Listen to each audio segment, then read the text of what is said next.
up, everybody, and welcome back to another YouTube video on the channel. In today's video, we're going to be going over minis that could potentially be coming into the game. Now, these minis actually were teased and they do have artwork for them, so they can potentially come into the game. And what I'm going to give you is what I think each mini's abilities will be and what they will have when they get here. Okay, starting off, we have the Fisherman. This is going to be a 3-cost mini. Now, what is he going to do? He's going to pretty much do what he does in Clash Royale, where he throws out his hook to hook opponents closer. So this is going to be his Clash ability. His Clash ability is going to be called Hook. Clash throws out an anchor, deals 2 damage, and hooks the enemy mini in front of the Fisherman. What I think this is going to do is I think it's going to be a very cool kind of ability. It's going to be just as the bowler speed, so it's going to be thrown out just like how the bowler bowl rolls.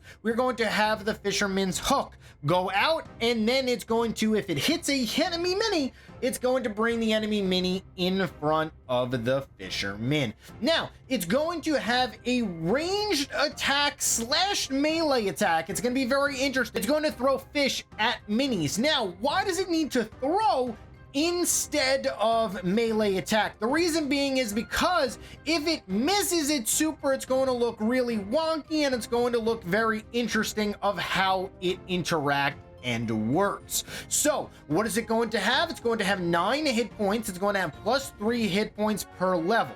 Hits per second are going to be 0.5 attacks per second. So it is going to attack kind of like the spear goblin speed, but it's going to throw fish instead of spears. Now, when a melee unit is very, very close, because it's going to be in close proximity, if you do hook something in, it's still going to throw the hook. It's just going to be very, very close. Now, the reason why is because when this turns into a super ability, as you can see on its first star upgrade, how are you going to ever get that ability, and how are you going to make it look okay if, let's just say, it's meleeing units in the beginning? What is it going to hook a unit that's in front of it? It'll be a little wonky, it'll be a little weird. So what I think is it should have like the spear goblins range. It should have the spear goblins, you know, attacks per second and damage. So it should feel like it does the spear goblin kind of damage, but it does have the super ability that will add value to it, and it will have a lot more health as well. Now, the super ability, the first star ability, is going to be called Super.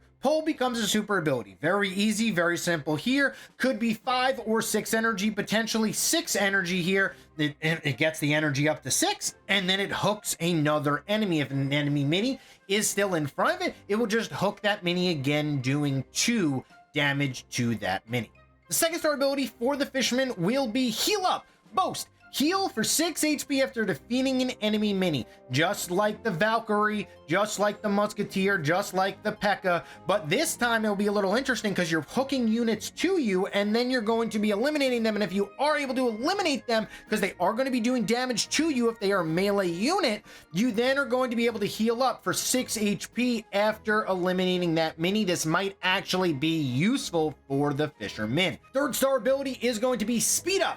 Speed up when a mini is pulled for 5 seconds. So if you hit a mini with your pull, with your super, or with your Clash ability, you are then going to speed up, so you're going to be able to attack faster for the first 5 seconds of the fight with that mini. Next up, we have the Wall Breaker. The Wall Breaker is going to be the first mini in the game that is going to have 1 elixir. Now, why do I want this to have 1 elixir? Is because it could be a cycle card. Just like in Clash Royale, there are cycle cards that are 1-cost units that help you get your other minis faster, quicker, and more efficiently, so you're able to make more strategies and put your stronger minis onto the field. But what I think this unit, this mini, will do is it will give you massive value, but not so much value for 1 elixir. Now, why do I say that?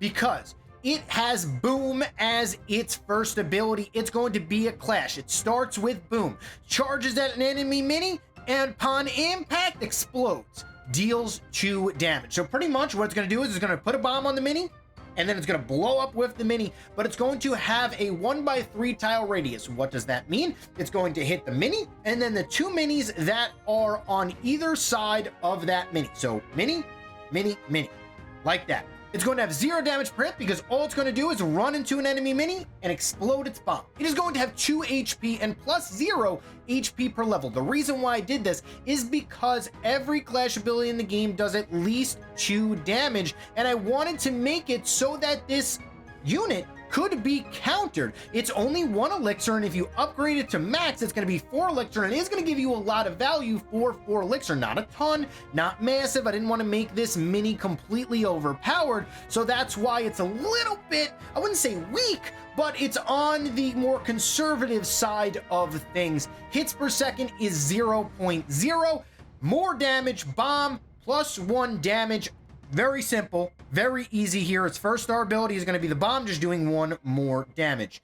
Second star ability is going to be bigger radius. Bomb radius increased to a 3x3 tile. So it's going to be a 1x3 to start it, and now you're going to have the 2 tiles as well with it. So it's going to be a 3x3 radius. Second star ability is going to be called bigger radius. The bomb radius is increased by 3x3 tiles. Now it's kind of going to be like the giant skeleton's bomb explosion before you upgrade it to that huge 5x5 tile radius. It's not going to be super huge, but it might be useful in a lot of situations. Maybe you put your minis back and your wall breaker back, so all of his units start walking towards your army, and your wall breaker just runs into them, explodes, and then you get massive value with this. But still, it's not going to give you a ton of value because it's only a 3x3 radius. I didn't want to make this mini completely overpowered for 1 elixir. The third star ability is going to be called stun. Bomb now stuns targets for 1 second. It doesn't stun anything for any amount of time at base level, but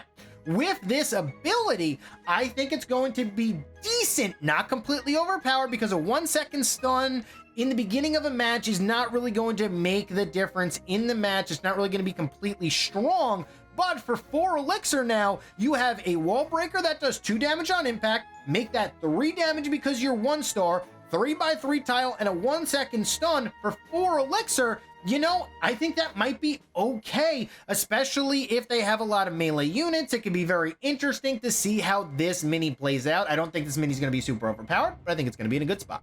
Last but not least, we have the Giant.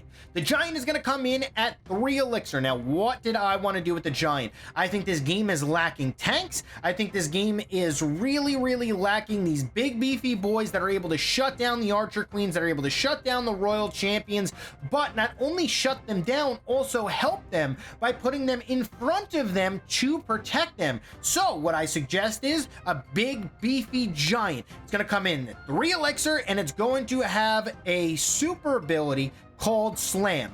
When the super is charged, slam the ground, stunning the enemy for 2 seconds, deals 2 damage. This is going to be 8 energy, so pretty much what's going to happen is it's kind of going to be like the monk. It's going to hit it up in the air. It's going to stun the mini for 2 seconds. Not too long. Maybe this can go to a 1.5 second stun, and it's going to deal 2 damage. It's going to be decent, but it's not going to be overpowered. Its pretty much job is just to be a tank for the front line. It's going to do 1 damage per second. I kind of wanted it to do 0 damage per second, but that might be a little interesting and wonky in the game. So it is going to do 1 damage per second. It's going to have 14 hit points at base level. It's going to increase 3 hit points per level. Its hits per second is going to be at 0.4. So the shield maiden attacks at 0.45. So just think of it as a little bit slower than the shield maiden. The first star ability is going to be bonus HP. Gain plus 4 HP. Pretty easy, pretty self-explanatory here. It's going to just gain 4 hit points if you upgrade it with the first star. So you could invest 6 elixir and you would have a mini that has 14 plus 3, so 17 hit points plus another 4, so 21 hit points at 6 elixir. It'll kind of just be a meaty tank in the middle for you. Now, here's where things get interesting for the Giant. Its second star ability, Shield Up. After super ability, gain a shield absorbing 5 damage for 4 seconds. So this is actually super valuable for the Giant because now it is pretty much going to give him extra health, okay? Extra health when this happens. So what's going to happen? The mini's going to hit it. It's going to super, it's going to get a shield, it's going to absorb damage, and it could potentially absorb another amount of damage as the fight progresses. This is pretty strong ability. I don't know if it's going to need to be nerfed a little bit, but I think it just gives the Giant the ability to be that big beefy tank in the front lines. And now you're looking at a unit that could potentially have 24 HP and have a shield up every now and then. It might get off 2 shields up, and it will have a massive amount of value during the match. The third star ability is going to be Target Me. Force enemies to attack the giant for 3 seconds after using super. Pretty simple, pretty self-explanatory, just like the Knight's ability and just like the Shield Maiden's ability as well. Just making all of the minis on the board that are close to it target the giant. This will allow your other minis to be free and potentially do more damage. The main thing I wanted to create with this giant is a big beefy boy that's going to be in the front line, that's going to be able to help you get your units out and really be able to get your ranged units and make them more powerful, because right now the game kind of lacks a tank. I mean, you have a Mega Knight, but that's very expensive. You kind of have to invest at least 8 minimum or 12 elixir for that to be a nice solid tank. Here you can invest 6 or 9, more than likely 9 elixir, and you'd have a pretty strong tank in your front lines. 9 is a lot less than 12. 3 elixir really makes a big difference in a Clash mini match, and I think also this will help your other 3-cost minis, like your mini P.E.K.K.A.s, like your Dark Goblins. It'll fit in with the giant at 3 elixir, and it will make your deck feel smoother and flow with your elixir. Thank you guys so much for watching this YouTube video. Hope you guys enjoyed the concepts that were showed to you here today. If you guys disagree with anything, please leave in the comments below what you think would be better, worse, or what you would change about these minis. But until next time, guys, take it easy, and I'll see you guys tomorrow.